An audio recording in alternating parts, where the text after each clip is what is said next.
भक्तों, जय श्री राम। आज हम बताएँगे हनुमान बाहुक। हनुमान बाहुक का पाठ कैसे करना चाहिए। तो इस जब हमने हनुमान बाहुक का वीडियो डाला तो बहुत लोगों के प्रश्न आ रहे हैं कि हम लोग बहुत परेशान हैं, इसके पाठ करने की विधि क्या है, आप हमको बताइए।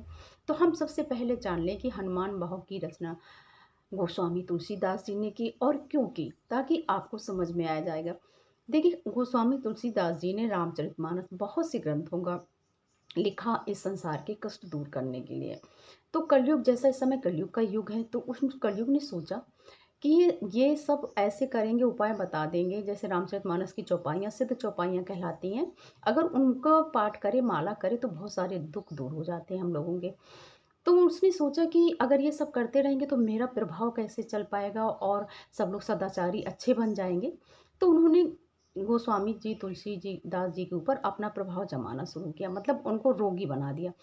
बात रोक लग गया, उनका चलना-फिरना मुश्किल हो गया गोस्वामी तुलसीदास जी का, जैसे नहाना-धोना इस तरह से, और वो लिखें कैसे? तब जब बहुत ग्रसित हो गए इस रोग से, बात रोग से, तब उन्होंने हनुमान बाहुक लिखा। उन्होंने हनुमान जी से प्रार्थना की और हनुमान बाहुक की रचना की, और हनुमान जी ने प्रसन्न होकर के उनका कल जैसे कि कलयुग का प्रभाव हनुमान जी के द्वारा दूर हो जाता है। जो हनुमान जी की आराधना करते हैं राम जी की, उन पे कलयुग नहीं अपना प्रभाव जमा पाता है। तो जब हनुमान बाहुक की रचना की तो हनुमान जी ने प्रकट होकर के उनके कष्टों को, यानी उनके बात रोग को ठीक कर दिया। अब हमको पॉइंट यहीं से मिल जाता है कि आपके शरीर में कोई भी बीमारी हो, चाहे वो बात संबंधी हो, मतलब हाथ पैर जकड़ जाते, घुटनों का दर्द, कमर का दर्द, या कोई भी बीमारी हो, या आकस्मिक कोई बीमारी आ जाती है, ये ये लोग ये सभी रोग दूर करता है। और आप चाहें तो उसको सब चीज़ों के लिए, अपने कष्टों संकटों को दूर करने के लिए कर सकते हैं। तो अब हम आपको बताने जा रहे हैं कि इसकी विधि क्या है। इसकी विधि ये है, 2-3 मैं आपको बता देती हूँ। जैसे कि कुछ लोग होता है कि मंगलवार को करते हैं। जैसे कुछ लोग केवल मंगलवार को करते हैं, नहीं ज़्यादा समय होता है, तो आपको मंगलवार जब भी करना है तो वो शुरुआत मंगलवार से ही होती है। मंगलवार के दिन सुबह स्नान करके, अगर हनुमान जी, राम जी सहित आपके पास चित्र है, मूर्ति तो बहुत अच्छी बात है, चित्र है, और नहीं है तो आप हनुमान जी, राम जी का ध्यान करके अपने मंदिर में बैठकर, वैसे होती है रामचंद्र जी की हनुमान जी की, तो उनके सामने आप एक दीपक जलाएं और एक गिलास में जल, अगर तांबे का पात्र हो तो बहुत ही अच्छा है, और उसमें एक तुलसी का पत्ता डाल दीजिए। अब हन सबसे पहले रामचंद्र जी, आप शंकर जी, पार्वती जी, गणेश जी का ध्यान करके, फिर रामचंद्र जी और सीता जी का पूजन करेंगे, फिर उसके बाद हनुमान जी का पूजन करके, अगर आप चाहें तो एक सीता राम नाम की माला सुना दीजिए, क्योंकि हनुमान जी को राम नाम बहुत ही प्रिय है।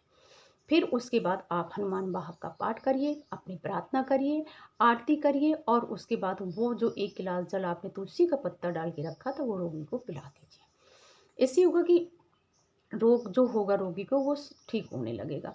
अब दूसरी विधि, जो अनुष्ठान विधि, ये अनुष्ठान विधि तभी आदमी करता है जब आदमी बहुत ही त्रस्त होता है, दुखी होता है। तो आपको मैं बताने जा रही हूँ इस विधि को, आपको कैसे करना है।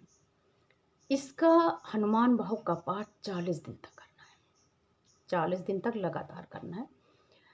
अब जैसे कोई महिला करती है और बीच में रुकता है, तो फिर उसको ऐसा कर सकते हैं कि दिन आगे पीछे के गिन सकते हैं उसको। तो आपको ये करना है कि जैसे कि मंगलवार के दिन सुबह स्नान करके, माँ गौरी, पिता शंकर का ध्यान करके, पूजन करके, रामचंद्र जी, सीता जी का पूजन करके, और फिर हनुमान जी का पूजन करके, एक अगर सीता राम की माला कर लें तो हनुमान जी बहुत प्रसन्न होते हैं। वो माला करके, फिर आपकी जो भी मतलब कष्ट है, जैसे कि कोई भी घर में बीमार है, हॉस्पिटल में है, या बिस्तर में नहीं चल पा रहा है, बिस्तर में है, चल नहीं पा रहा, तो हम मैं एक प्रश्न आपको बताना और चाहूँगी। जैसे कि कोई बिस्तर में लेटा है, या आईसीयू में है, या कोई भी मतलब बीमारी है, तो वो व्यक्ति कैसे करेगा? वो तो नहीं कर सकता। तो उसके लिए घर का कोई भी सदस्य, भाई बहन, माँ बाप, पत्नी, बहू, बेटी, उस रोगी का नाम लेकर के 40 दिन का अनुष्ठान कर सकती हैं। और जो लोग गठिया है, ये बात से पीड़ित हैं, और वो चल फिर सकते हैं, खुद कर सकते हैं, तो आप खुद कर लीजिए। तो आपने सीताराम नाम की माला करी, मंगलवार दिन से शुरुआत करनी है। फिर एक गिलास में, या तांबे का पात्र हो तो बहुत ही उत्तम है, नहीं तो कोई बात नहीं, जल रख लीजिए, गंगा जल हो या फिर साधारण जल हो, उसमें एक तुलसी का पत्ता डाल दीजिए और हनुमान जी से, राम जी से अपने कष्ट, जो भी कष्ट हो उनसे प्रार्थना करिए और कहिए कि ठीक करें हनुमान जी महाराज। और जब फिर उसके बाद हनुमान बाहु का पाठ करिए, आरती करिए हनुमान जी की। फिर उसके बाद जब आप पूजा कर चुके तो वो गिलास का जल रोगी को पिला दीजिए। ऐसा ये आपको 40 दिन तक लगातार करना है।